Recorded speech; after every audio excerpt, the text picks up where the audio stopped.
নমস্কার বন্ধুরা, আমার ঘরকন্যা চ্যানেলে আপনাদের সকলকে জানাই স্বাগত। কেমন আছেন সবাই?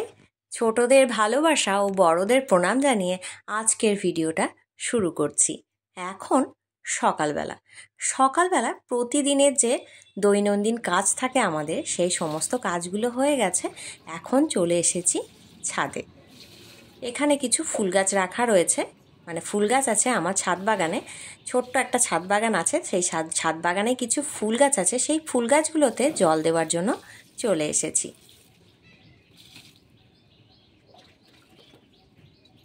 রান্না বান্নাও শুরু হয়ে গেছে। শাশুড়ি মা রান্না বসিয়ে দিয়েছেন। আজকের দুপুরের যে সমস্ত পদগুলো রান্না হবে জেনে নিয়ে সবজি কেটে ধুয়ে রেডি করে রেখে দিয়ে এসেছি। আর প্রতিদিনের রান্না বান্না কিন্তু আমার শাশুড়ি মাই করে থাকেন। কোনো কিছু স্পেশাল হলে বা আমার কোনো কিছু রান্না করতে ইচ্ছা হলে তখন আমি সেটা বলি যে এটা আমি করে দেবো, এটা জিজ্ঞাসা করি, দিয়ে আমি সেটা তৈরি করে ফেলি।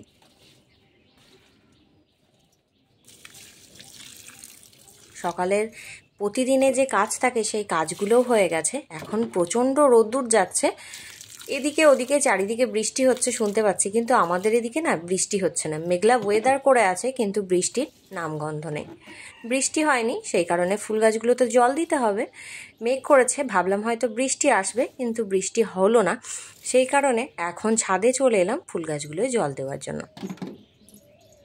ফুল গাছে জল দেওয়া হয়ে গেছে, এখন চলে এসেছি রান্নাঘরে। সকালে টিফিন করা হয়ে গেছে। সকালে আজকে জলখাবারে ছিল ঘুগনি আর মুড়ি। গোবিন্দভোগ চাল নিয়েছি, দেখুন চালটার মধ্যে রয়েছে ছোট্ট পোকা। আজকে আমি এখন পায়েস রান্না করব, তো সেই জন্য এখন গোবিন্দভোগ চাল নিয়ে নিয়েছি। আর গোবিন্দভোগ চালটা আমি কিন্তু ধুয়েই রান্না করি। অনেকে ধোন না, দেখি ঘি মাখিয়ে রান্না করেন।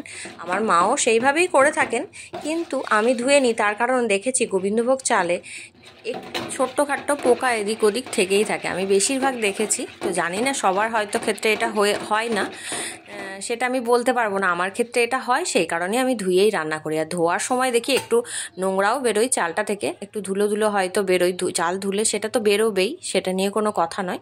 তো এখন একটা বড় বাটি নিয়ে নিয়েছি। বাটির মধ্যে দুধটা দিয়ে তার মধ্যে গোবিন্দভোগ চালটা 2-3 বার জল পাল্টে আমি এখানে দিয়ে দিলাম।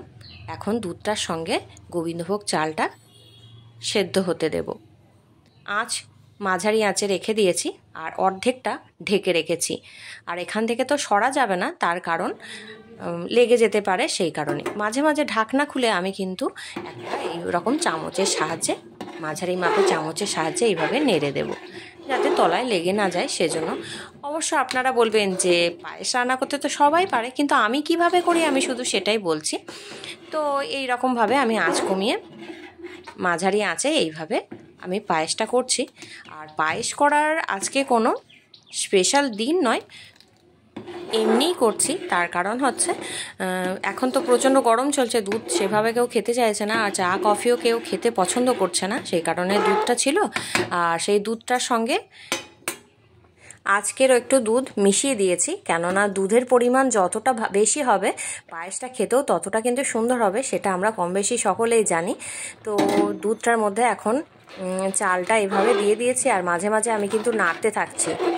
দেখলাম গোবিন্দভোগ চালটাও রয়েছে, অল্প কাজু কিশমিশও আছে, আর দুধও রয়েছে। সেই কারণে আমি ভাবলাম আজকে একটু পায়েস করলে কেমন হয়। অল্প করেই করছি, সবাইকার অল্প অল্প হবে সেরকম ভেবেই। এই দুধের মধ্যেই কিন্তু আমি চালটাকে সেদ্ধ করব। জল দিলে কিন্তু এর টেস্ট কেটে যায়। তো আমি যখনই রান্না করে থাকি, মানে পায়েস রান্না করে থাকি, আমি কিন্তু দুধের মধ্যেই চালটা দিয়ে দিই। আর আপনাদেরকে একটা কথা বলা হয়নি, আমি কিন্তু ঘি 1 চামচ এর মধ্যে দিয়ে দিয়েছি, গাওয়া ঘি।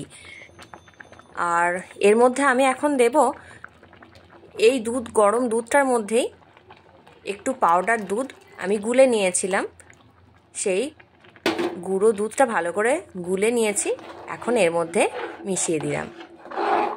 আর গুঁড়ো দুধ দিয়ে পায়েস করলে, মানে এইভাবে পায়েস করলে কিন্তু তার স্বাদও কিন্তু বেশ ভালো হয়। আর অনেকে সাদা বাতাসা বা নকুলদানা দিয়ে থাকেন যে রঙটা সাদা হওয়ার জন্য। আমি সেটা দিচ্ছি না, তার কারণ আমি এখানে শুধু দুধ দিয়েই পায়েসটা করছি। যেহেতু আমি পাউডার দুধও বেশ খানিকটা দিয়েছি আর গরুর দুধও অনেকটাই ছিল, সেই কারণে আমি আর ওই বাতাসা বা নকুলদানা দিচ্ছি না।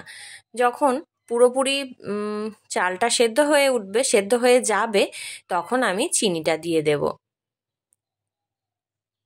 আমি এভাবেই করে থাকি। এতে কি হয় যে সাদা হয় না এরকম কিন্তু ব্যাপার হয় না, কিন্তু অনেকে দিয়ে থাকেন, আমি দেখেছি অনেককে দিতে যে বাতাসা বা নকুলদানা দিলে একটা সাদা ভাব হয়। হ্যাঁ অবশ্যই, কিন্তু এটাতেও বেশ ভালো হয়। এইভাবে তৈরি করে দেখবেন বাড়িতে। আমি কিন্তু এই পায়েসটার মধ্যে কোনো রকম জল ব্যবহার করছি না। তো চালটা দেখলাম হয়ে এসেছে, মানে নরম হয়ে গেছে। আর এর মধ্যে দিয়ে দিলাম স্বাদ মতো চিনি। পায়েস তো মিষ্টি স্বাদেরই হয়, সেই কারণে বেশ খানিকটা আমি এর মধ্যে চিনি দিয়ে দিয়েছি। আর এখন দেখুন 1 চিমটি নুন দিচ্ছি। তো 1 চিমটি নুন দেওয়াতে আমার মনে হয় পায়েসের স্বাদটা বেশি ভালো হয়। আপনারা চাইলে এটা নাও দিতে পারেন, মানে না চাইলে নাও দিতে পারেন। আমি এটা দিয়ে থাকি, তো আমি শুধু সেটাই বললাম। কতটা পরিমাণ নুন দেখালাম আপনাদের, একদম জাস্ট 1 চিমটিও বলা যায় না। তো আমি এটা দিয়ে থাকি, আপনারা ওটা স্কিপও করে যেতে পারেন। আমি যেভাবে পায়েস রান্না করে থাকি আমি শুধু সেটাই আপনাদের সঙ্গে শেয়ার করছি। আপনারা হয়তো অনেকে বেশ সুন্দর সুন্দর রান্না করতে পারেন, পায়েস হয়তো আরও সুন্দর করে করতে পারেন, কিন্তু আমি যেভাবে করি আমি শুধু সেটাই বলছি। আর এখন এর মধ্যে কয়েকটা আমি কাজু বাদাম দিয়ে দিলাম।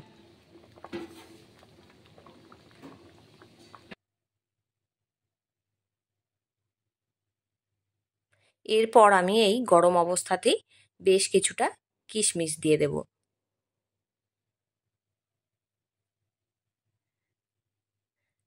পায়েস রান্না আমার অলমোস্ট ডান হয়ে গেছে। এখন গ্যাসটা আমি বন্ধ করে দিলাম,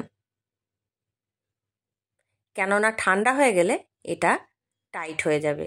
এই দেখুন ঠান্ডা হয়ে যাওয়ার পর পরিবেশন করছি, দেখুন একদম ঠিকঠাক হয়ে গেছে।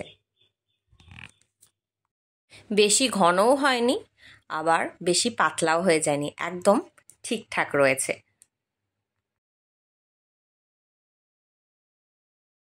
আর এখন সন্ধে সময় আমি কিছু মুসুরির ডাল আগে থেকে ভিজিয়েছিলাম, মুসুর ডালটা ভিজিয়ে রেখে দিয়েছিলাম। আর সন্ধ্যের সময় মুড়ি বেড়ে নিয়েছি, দেখুন মুড়ি নিয়েছি, মুড়ির মধ্যে নিয়েছি চানাচুর আর একটু সর্ষের তেল।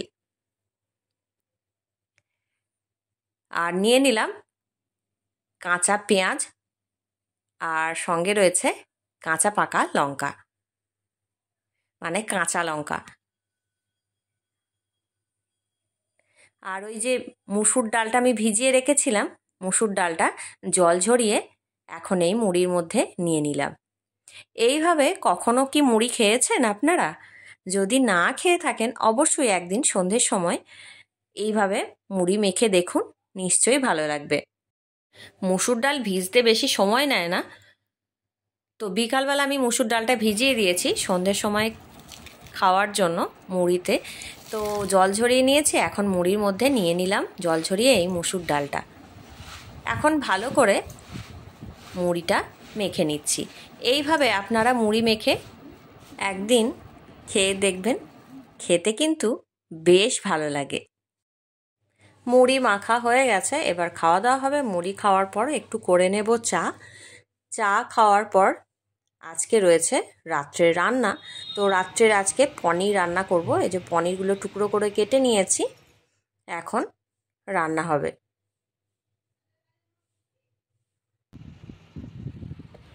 আর এখানে এখন বেটে নিয়েছি টমেটোটাকে বেটে নিলাম। এখন একটা পাত্রে ঢেলে নেব। এরপর বাটবো কাজু বাদাম আর অল্প একটু পোস্ত।